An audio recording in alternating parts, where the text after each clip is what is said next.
오늘도 말씀 주십사고 기도하겠습니다.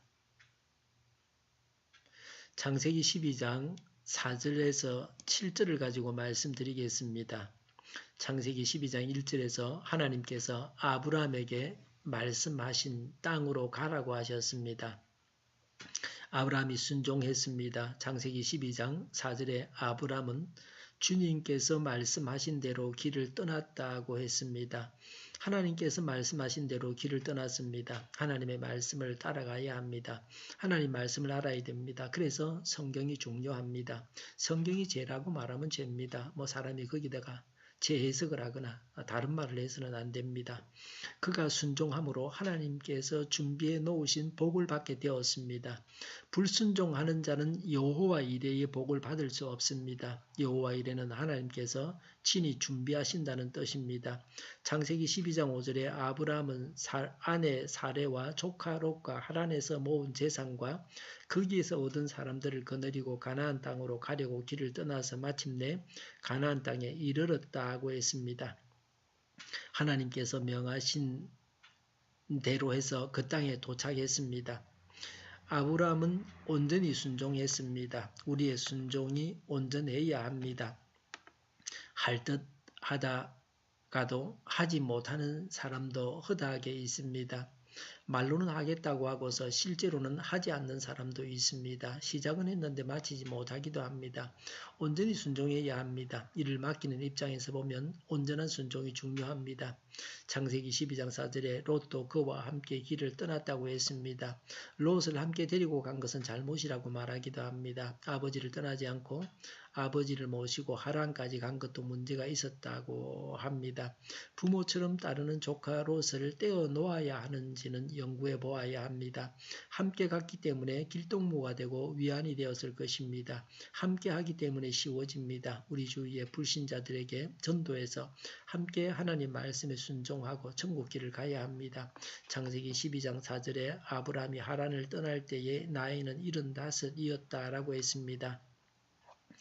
아브라함이 75세이었지만 아브라함은 하나님의 부름에 순종해서 새로운 삶을 시작했습니다. 앞으로 120세까지 수명이 연장된다고 합니다. 계속해서 우리나라 사람들의 수명이 연장되고 있습니다.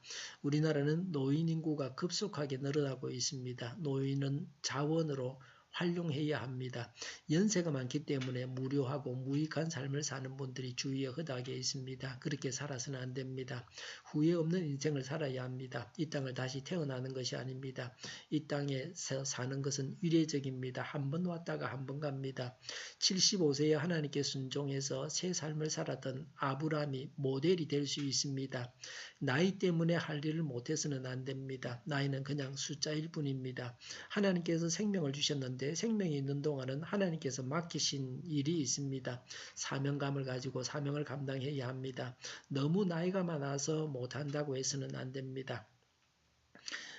아브라함은 순종하고 예배를 드렸습니다. 창세기 12장 6절에 아브라함은 그 땅을 지나서 세겜 땅 곧 모레의 상수리 나무가 있는 곳에 이르렀다. 그때에 그 땅에는 가나안 사람들이 살고 있었다고 했습니다. 이미 그 땅에는 사는 사람들이 있었습니다. 하나님은 사람이 살지 않는 땅을 주셔서 바로 그 땅의 주인이 되게 하시지 아니하셨습니다. 땅 주인이 있었습니다. 오랫동안 그 땅의 소유권을 주장할 수 없었습니다. 그 땅에서 나그네로 살아야 했습니다. 아브라함이 살아있는 동안은 그 땅에서 나그네로 살았습니다. 정확히 말해서 아브라함이 사라를 묻을 땅을 샀는데 그 묘지터만 아브라함 것이었습니다. 아브라함의 자손들이 나중에 출 이집트에서 그 땅을 차지할 때 비로소 그 땅의 주인이 됩니다. 완전히 그 땅을 다 차지하는 것은 다윗 때였습니다.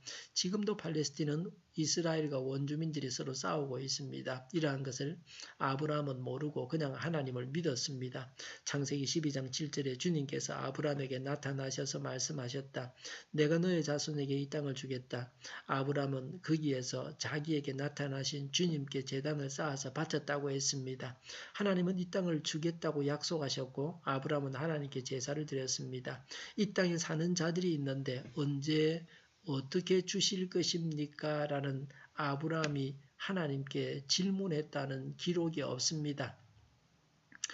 하나님의 말씀을 믿어서 하나님을 예배했습니다. 그러나 아브라함은 그곳 원주민에게 그 땅에서 나가라고 하지 않았습니다. 원주민들과 충돌하지 않았습니다. 바른 생활을 했습니다. 하나님을 믿고 세상에서도 원만하게 살아가야 합니다. 하나님의 말씀을 믿을 때에 몰라도 믿고 믿기 어려워도 믿어야 합니다. 그리고 하나님께 순종해야 합니다. 기도하겠습니다. 하나님을 믿고 순종하게 하옵소서. 우리 동일교회가 만군은집하게 하여 주시옵소서. 예수 이름으로 명하더니 모든 병만은 물러가고 몸의 모든 부분들은 온전하게 될지어다. 신유의 기적을 베푸셔서 저희의 질병을 고쳐 주시옵소서. 저희와 교회와 이 나라의 민족을 불쌍히 여겨 주시옵소서. 평화 통일을 이루게 하여 주시옵소서. 전쟁 위험이 사라지게 하여 주시옵소서. 북한의 핵 문제를 해결하여 주시옵소서. 신앙의 자유를 늘 누리며 살게 하여 주시옵소서. 국회가 하나님 기뻐하시는 법만을 만들게 하여 주시옵소서. 반성경적인 모든 법과 내규들이 지구상에서 즉시 사라지게 하여 주시옵소서. 하나님을 대적하는 세력들이 바로 망하게 하시며 대통령이 나라를 잘 다스리게 하시며 지진이 일어나지 않게 하시며 출산율이 올라가게 하시며 에너지 정책을 친환경적으로 세워서 집행하게 하여 주시옵소서. 늘 맑은 공기를 마실 수 있게 하여 주시옵소서. 주일을 잘 준비하고 내일 또 하나님 앞에 아름다운 예배를 드리게 하여 주시옵소서. 오늘도 성령님을 따라서 차고 넘치는 복된 삶을 살게 하여 주시옵소서. 감사와 찬양을 주님께 돌려드리며 예수님의 이름으로 기도하옵나이다. 아멘.